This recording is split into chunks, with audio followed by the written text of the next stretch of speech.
Santa Maria, Mãe de Deus, rogai por nós, pecadores, agora e na hora de nossa morte. Amém. Sentados, em nome do Pai, do Filho e do Espírito Santo. Amém. Hoje, meu querido e minha querida, eu quero convidar você que está aqui no santuário, você que está nos acompanhando pelos mais diferentes meios, a mergulhar. Preste atenção, quero convidar você a mergulhar nesta presença de Deus.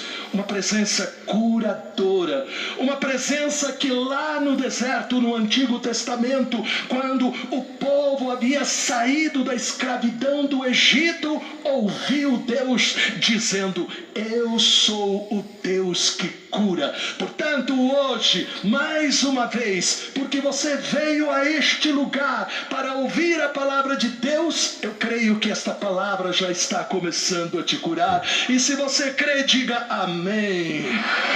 A minha pergunta é: você precisa de cura, sim ou não? Você não tem certeza se Deus quer curar você? Quantas pessoas estão nesta situação? Quantas pessoas muitas vezes são bem intencionadas, são até católicos praticantes, mas ainda não tomaram a consciência de que Deus quer nos curar. A Bíblia, meu querido e minha querida, ensina que Deus nos quer saudáveis em nosso espírito, em nossa alma e em nosso corpo. Quando nós aceitamos a Jesus como o Senhor das nossas vidas, primeiro, nós ficamos cheios do Espírito Santo. Esta foi a experiência de São Paulo, homem religioso, mas duro de coração, ao encontrar Jesus na estrada de Damasco, naquela cena em que ele cai do cavalo. Ele fica como que cego. Ele vai para Damasco e Deus lhe envia um homem simples chamado Ananias.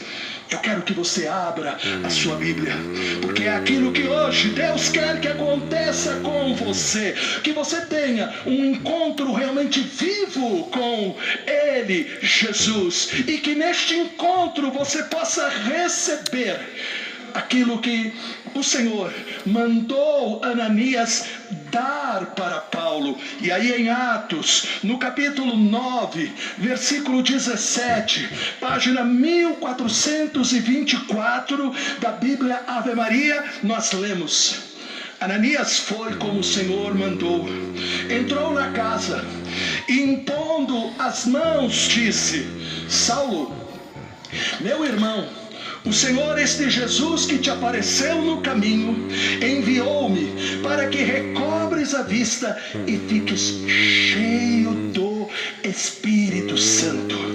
Esta é a primeira cura, não é uma opção.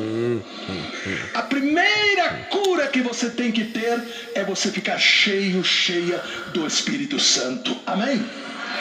Porém, agora eu quero que você preste atenção aqui, porque existem muitas pessoas que imaginam que é como um escorregador, que você escorrega, chegou lá embaixo, pronto, eu já acabei. Não. Você tem que entender que não basta ser batizado no Espírito ou ficar cheio do Espírito ou nascer de novo, porque ainda existem duas áreas que precisam do toque curador de Jesus. Quando você não entende isso, você se encontra naquela mesma situação das pessoas que estão na igreja, mas nada muda em suas vidas. São pessoas amargas, tristes, são pessoas que não experimentam a certeza do amor de Deus, ou aqueles que começam bem, porque dão aquele pontapé inicial, mas não terminam a sua partida espiritual, porque não entenderam que não basta somente o espírito ser despertado, mas nós temos duas outras áreas que é a área da alma, a nossa mente, as nossas emoções, a nossa vontade. E também existe o nosso corpo físico. A saúde da nossa alma, a saúde das nossas emoções. Você que é jovem, você que é adulto, você precisa entender esta verdade. A saúde de nossa alma está diretamente ligada à saúde do nosso físico, está diretamente ligada a tudo aquilo que nós fazemos de bom ou de ruim. Por que é que às vezes dentro da igreja existem pessoas que só ficam criticando tudo? Por que é que dentro da igreja muitas vezes existem pessoas que ficam causando confusão? Porque justamente faltou aquilo que a palavra de Deus está revelando para nós. Não basta simplesmente eu dizer eu fui batizado no Espírito. O Espírito foi liberado, mas eu tenho que deixar que o Espírito Santo entre aonde? Aonde está o comando, que é nas minhas emoções. Eu tenho que deixar que o Espírito Santo entre, porque a própria medicina hoje diz que 70% das doenças das pessoas são doenças criadas pela mente. E podem ser até tumores, câncer, enxaquecas e tantos outros problemas. 70% a 80% das doenças tem aquilo que a medicina chama de psicossomático. Então repare, entenda, a mente é um dos maiores campos de batalha espiritual que existem. Nela estão presentes as nossas experiências positivas e negativas. Isso não é brincadeira. Por que é que uma pessoa acaba caindo na armadilha de um vício? Porque ela traz feridas emocionais que não foram resolvidas. E a droga, o álcool ou outros vícios se tornam como que uma muleta. Aonde a pessoa imagina, se eu, tomar essa droga, se eu me alcoolizar, eu encontrei o que eu busco. Mas quando passa o efeito, a pessoa percebe que ela precisa mais, até um dia que talvez chegue a overdose ou até a cirrose. Então repare, a mente é o principal centro de comunicação da nossa pessoa. O que está em nossa mente irá determinar quem nós somos e o que nós fazemos. Por isso a mente é o lugar onde nós ganhamos ou perdemos as batalhas da nossa vida cristã. Se você é jovem, quer manter aquilo que você tem recebido na sua participação na igreja, seja vindo à missa, que é o centro, ou porque você é do grupo de jovens, porque você fez TLC, porque você fez algum retiro, os casais a mesma coisa, vale para os casais. Se você quiser realmente permanecer firme, você tem que entender: a nossa salvação está unida a uma mente transformada. Senão nós vamos ser na igreja aquelas pessoas que estão sempre reclamando e sempre achando que aquele não me cumprimentou, aquela outra não gostou de mim, aquela outra falou mal de mim, sempre naquele não me toques. E sabe por quê? Na maioria das vezes isso são fantasmas.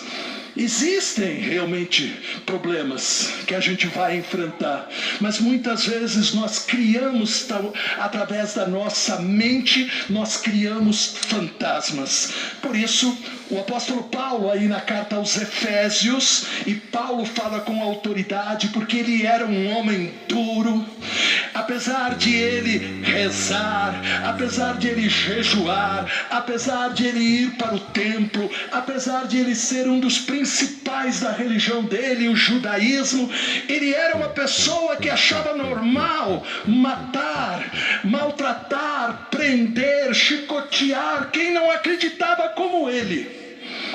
E veja o que ele aprendeu. Efésios no capítulo 4, versículos de 23 a 24. São Paulo revela, página 1501 da Bíblia Ave Maria: renovai sem cessar o sentimento da vossa alma, revesti-vos do homem novo, criado à imagem de Deus, em verdadeira justiça e santidade. Entenda, meu querido, Paulo está dizendo: renovai sem cessar a vossa mente, revesti-vos do homem novo. Alguns imaginam: basta eu estar na igreja. Outros: basta eu estar cheio do Espírito. Estar na igreja faz parte do corpo de Cristo. Ninguém que se diz de Cristo pode estar afastado da igreja. Amém? Estar cheio do Espírito Santo foi uma ordem de Jesus. Um cristão que não está cheio do Espírito não é um cristão completo. Portanto, nós temos que entender por que é que nós estamos na igreja. Por que é que nós queremos ser cheios do Espírito? Aí em 1 Coríntios, no capítulo 2, versículo 17, Paulo diz para nós, página 1467, nós temos o pensamento de Cristo.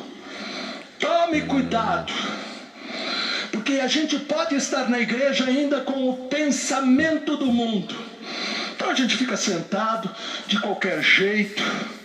Se a gente ficar fazendo piadinha, se a gente ficar dormindo, se a gente ficar olhando no celular, né, coisas que não interessam, se a gente ficar ali com as ideias no mundo das nuvens, não tem problema.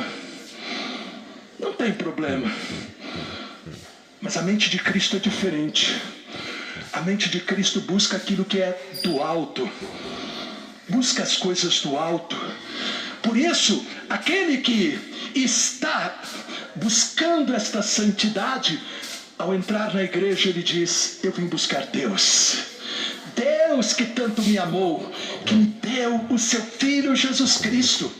E repare, meu querido e minha querida, se você quer ser curado em suas emoções, se você quer ser curado no seu corpo, se você quer curar a sua família, o relacionamento com as pessoas, se quer permanecer em Cristo e no seu corpo, que é a igreja, você precisa permitir que o Espírito Santo forme a mente de Cristo em você. E aí você poderia perguntar: como é que eu faço isso? A primeira coisa é pela oração. Amém? A segunda coisa é a oração com a palavra.